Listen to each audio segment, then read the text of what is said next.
Խնդրում եմ հերթականությունը պահենք, հա։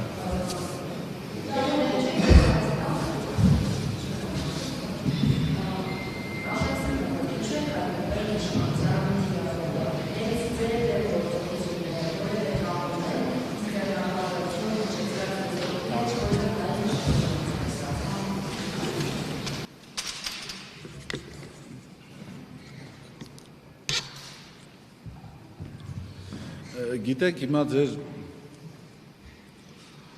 հարցին պատասխանելիս մտածում էի իսկ ինչ եք կարծում, ով պետք է հայտնվեր իշխանության թիրախում։ Նա, ով իշխանություններին գովերգում է,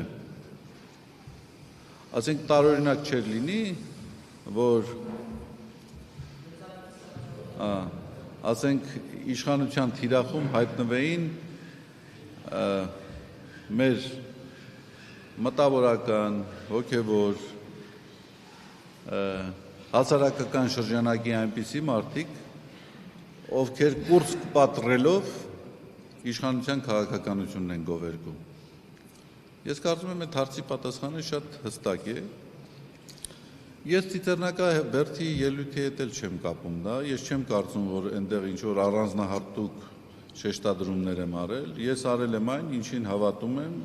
արել եմ դա դրանից առաջ, դրանից հետո եւ անելու եմ նաեւ սրանից հետո։ Իսկ ես դա շատ օրինաչափ եմ համարում, իշխանությունները պետքա թիրախավորեն բոլոր այն անձանց, ովքեր չեն կիսում իրենց քաղաքական գիծը եւ ովքեր քննադատում են իրենց։ Հիմա յուրաքանչյուրին թիրախավորելու առանձին ձև են գտել, ինձ էլ այս է վիճակվել։ Դա էլ մեր խաչն է դարձել, մենք մեր խաչը պիտի տանենք։